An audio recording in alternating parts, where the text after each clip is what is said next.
infused with rose essential oil yang lebih. So to start, senang je. First we only need 1 cup of this thick Himalayan salt. So this measuring cup is half cup. So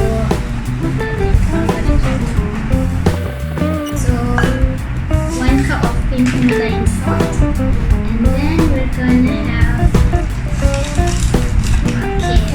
Epsom salt. Epsom salt. So we need half cup of this Epsom salt. Okay, half cup Epsom salt.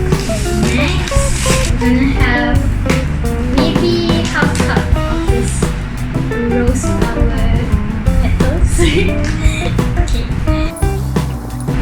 And lastly, the star oil. We're going to have 5 drops of rose essential oil.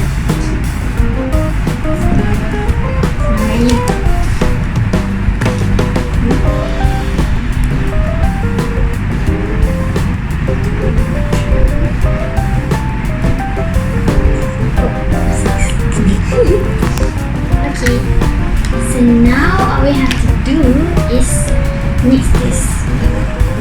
It smells so nice. And then you get like a really good sparky, something very luxurious to smell. So that's about it. We're done.